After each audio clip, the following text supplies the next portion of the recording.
Hello students.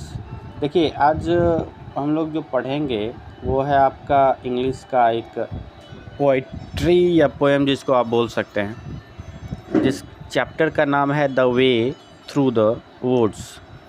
ठीक है, इसके जो राइटर हैं रुडयार्ड किपलिंग, इनका फुल नेम जो है वो है जोसेफ रुडयार्ड किपलिंग। ये जो पोएम है ये एक नेचर के बारे में भी बताया गया है, कुछ सुपर नेचुरल चीज़ के बारे में बताया गया है, कुछ क्यूरियसिटी के बारे में बताया गया है। इसमें आप क्यूरियस हो सकते हैं कि ऐसा क्यों हुआ था, व्हाट वाज द रीजन।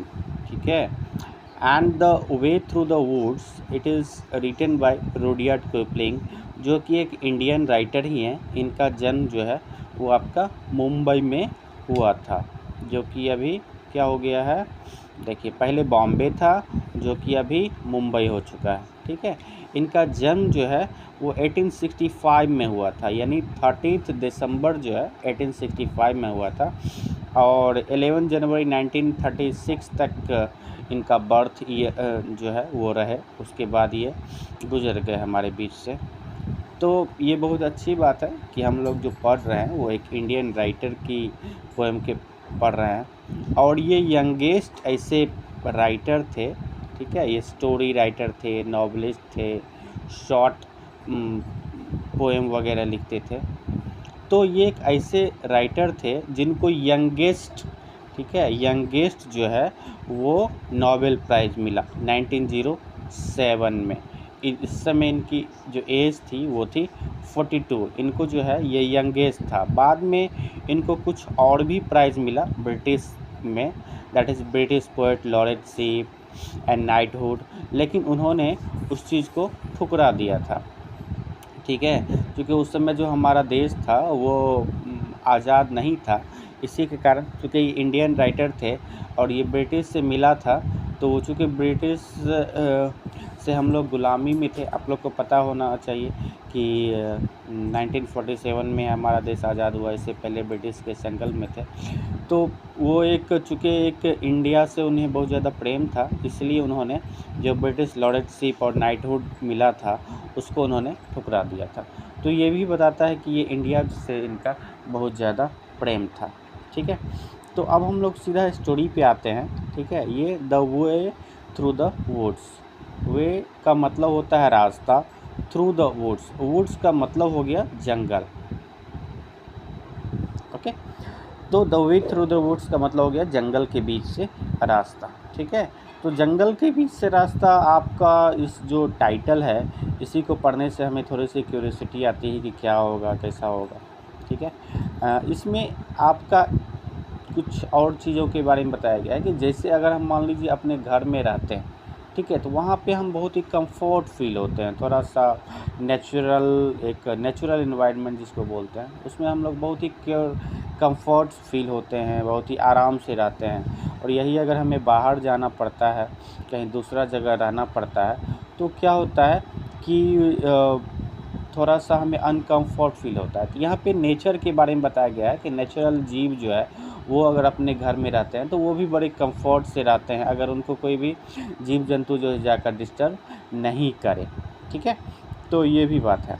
इनकी एक बहुत ही फेमस बुक थी, that is jungle book. Okay, उस पे एक मूवी भी बनी थी।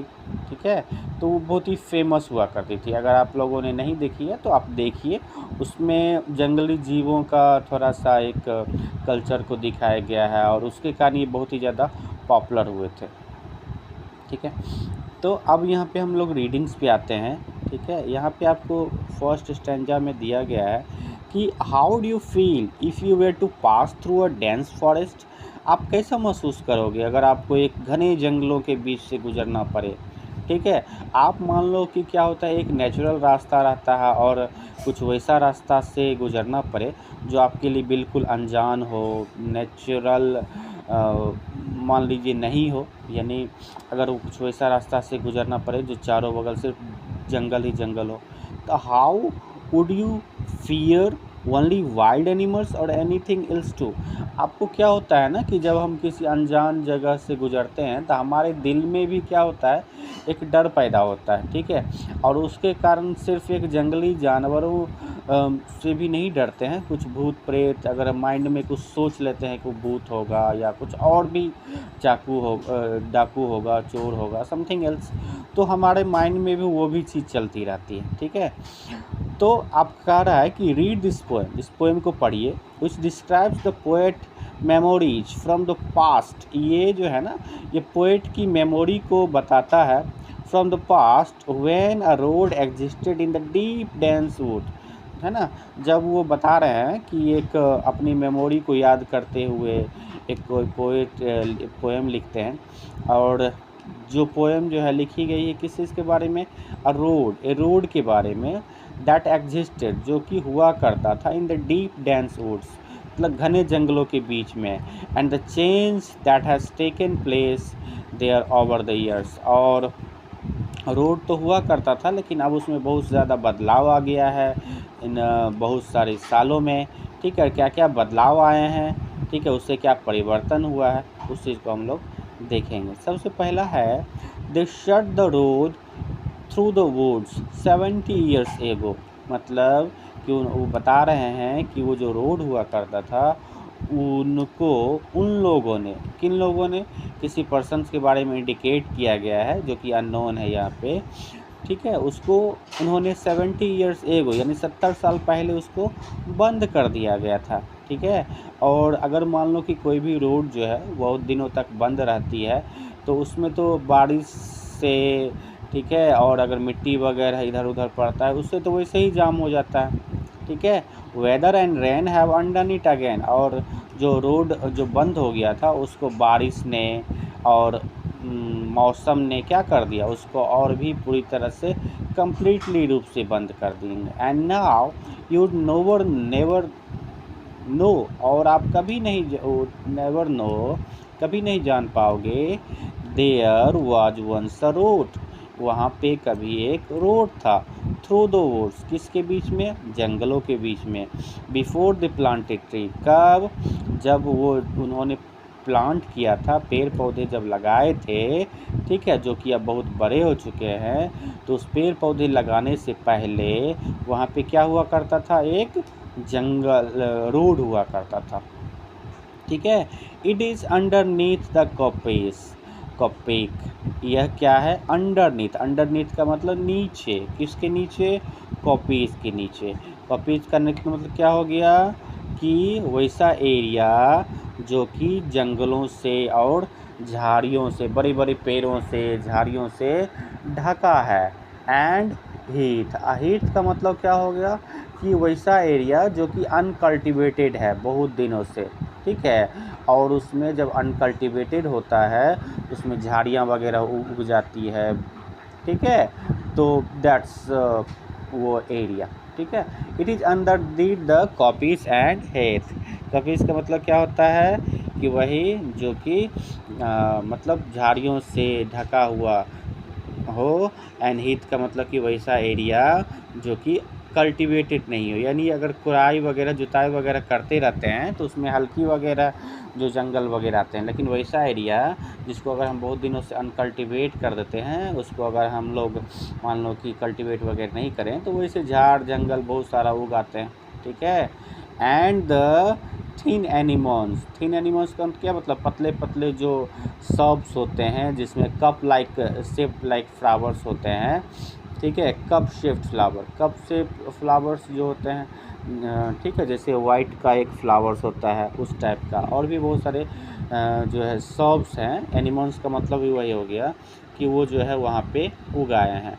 Only the keeper sees that, कौन इसको देख सकता है, ओनली द कीपर, जो वहाँ पे देखभाल करता है उसी को वह देख सकता है। Where the ring dove broods, ring dove का मतलब हो गया कि वैसा बत्तख, ठीक है, जो कि black semi circular black line on its neck, मतलब इसके नेक पे, गर्दन पे क्या हो, एक सेमी सर्कुलर का मतलब समझता है हाफ जो सर्कल का मतलब हो गया कि पूरा सर्कल यानी गोलाकार, और सेमी सर्कल का मतलब हाफ हो, ठीक है। ब्लैक लाइन होगा किस पे, गर्दन पे, यानी कि बत्तख के विशेष प्रकार के बत्तख के बारे में चर्चा की गई थी। ये क्या करता है, ब्रूड्स, ब्रूड्स का मतलब कि अंडे देता है, ठीक है। Sides on its egg to hatch them, वो अंडे देता है और अंडे की सेवा करता है, ठीक है। And the badgers roll at ease, और बेजर्स का क्या मतलब होता है कि एक छोटा सा जानवर, कीड़ा, जिसको हम लोग क्या कह सकते हैं, जिसको बिच्छू भी कह सकते हैं। बिच्छू समझते हैं ना, एक पतला सा कीड़ा होता है, बहुत सारा उसमें पैर होता है, ठीक है। और वो क्या करता है, रोल करता है, मतलब लुढ़क लुढ़क के अपना जीता है। अब देखो वो क्या है, उसके लिए वो नेचुरल प्लेस है, ठीक है। तो यहाँ पे वही चीज़ के बारे में बताया गया है कि वो सब चीज़ उसके लिए नेचुरल प्लेस है। तो नेचुरल प्लेस में वो जो बत्तख है वो भी बड़ी आराम से रहता है, बिच्छू भी बड़ी आराम से रहता है। There was once a road through the woods, there was once a road through the woods, मतलब ऐसा क्या होता था कि उस जंगलों के बीच में एक रोड हुआ करता था, ठीक है। जैसे यहाँ पे आपको दिखाया गया है कि बड़े बड़े पेड़ हैं, ठीक है, और यहाँ पे आपको झील वगैरह है, ठीक है। बहुत सारे जो जंगली जीव है उसको आप देख सकते हैं। तो इस ढंग से आपको लगता है, ठीक है।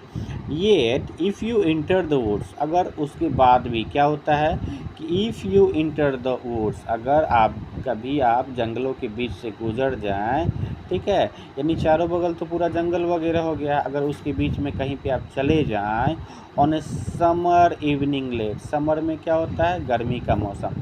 तो गर्मी के मौसम में क्या होता है, हम लोग क्या करते हैं कि वैसा प्रदेश तलाशते हैं जहाँ पे ठंडी ठंडी हवा चल रही हो, थोड़ा सा सुकून मिलता है। तो हम टहलते टहलते कहीं पे निकल जाते हैं। तो वही है कि यदि आप टहलते टहलते समर इवनिंग लेट में आप जंगलों के बीच में पहुंच जाएं, when the night air cools on the trout ringed pools, तब क्या होगा, नाइट एयर जो है, रात्रि हवा क्या करती है, कूल्स ऑन, ठंडी होती है, कहाँ पे, ट्रॉट रिंग पूल्स, मतलब रिंग पूल का मतलब छोटा जो वो पूल वगैरह होता है ना, नदी जिसको कहते हैं, उसमें जो छोटी छोटी मछलियाँ होती है वो जो है अपना मस्ती से उछल कूद करती है, ओके, क्योंकि वो भी उसके लिए क्या है, नेचुरल प्लेस है, ठीक है। Where the otter whistles his mate, और ऑटर क्या होता है, एक एक्वेटिक एनिमल्स है, यानी आपका वो क्या है, जलीय जीव है, ठीक है, जिसको उदबिलाव भी हिंदी में कहते हैं। ये आपको बताया गया है कि ऑटर्स आर फैस्किनेटिंग मैमल्स, मैमल्स है, मैमल्स क्या होते हैं, वैसे जीव जो कि अपने जैसे बच्चे को जन्म देती है, दूध पिला सकती है। They get along well with each other and love to chat, वो एक दूसरे के साथ मस्ती से बातचीत करना पसंद करते हैं। दे आर इंटेलिजेंट क्रिएचर्स, वे बहुत ही चालाक जानवर होते हैं। That can identify the sound of others they know, और वे जिसको जानते हैं उसके साउंड को बड़ी आसानी से पहचान जाते हैं। जैसे हम लोग क्या होता है, अगर हम लोग किसी भी व्यक्ति का आवाज़ पहचानते हैं, अगर गेट पे आता है आवाज़ देता है, अगर नाम नहीं भी बताता है तभी हम लोग जान जाते हैं कि अच्छा ये पर्सन है। That's in the same sense, उदबिलाव भी यानी ऑटर्स जो है वो भी इस प्रकार से कर सकते हैं। They can be heard using wheels, वो क्या होते हैं, वो अपना एक दूसरे को किस प्रकार से बुलाते हैं, विसल के द्वारा, सीटी के द्वारा।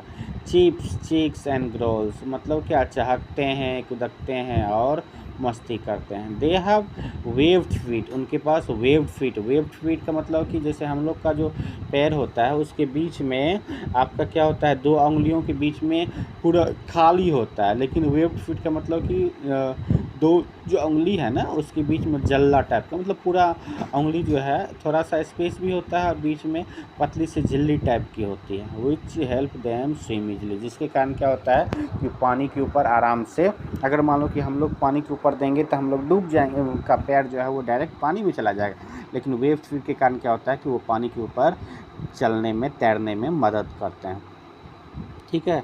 तो यही है ऑटर के बारे में कहानी, ठीक है। Okay, where the otter whistles is made, they are not man, क्यों कि दे फिर नॉट मैन, चूँकि वो उनको पता है कि बहुत दिनों से वहाँ से कोई जंगली जानवर आया नहीं है, या तो जंगली जानवर ही रहते हैं, मैन तो कोई आया नहीं है, ठीक है। There fear not man in the woods, वो पता करते हैं कि कोई भी जो है वहाँ पे मैंस जो है जंगल में नहीं आया है। Because they C so few, चूँकि वहाँ पे वो बहुत ही कम देखते हैं। You will hear the beat of a horse feet, वो क्या होता है वहाँ पे आप एक beat of a horse feet मतलब क्या कि जो घोड़ा होता है उसका फीट की आवाज़ जो है उसको आप सुन सकते हैं। And the swish of A skirt in the due, और क्या सुन सकते हैं, स्विश ऑफ ए स्कर्ट मतलब क्या, सरसराहट की आवाज़। अगर कोई पतली सी आपका घास वगैरह है उसमें अगर हवा ऊपर से तेज़ी से चलती है तो एक सरसराहट की आवाज़ होती है, उसकी आवाज़ आप सुन सकते हैं। Steadily cantering through, steadily cantering through का मतलब हो गया कि स्टेडली का मतलब एक समान हो गया, ठीक है।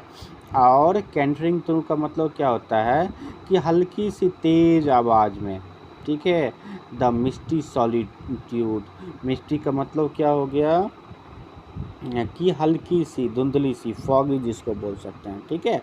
ऑन सॉलिट्यूड का मतलब क्या होता है कि अलोन रहना, ठीक है। Steadily cantering through the misty solitude मतलब हल्की सी उस वाला जो प्रदेश है उसके बीच में हल्की सी सराहट की आवाज़ आती है, और अकेले जो हॉर्स के साउंड है ना वो सुनाई पड़ती है।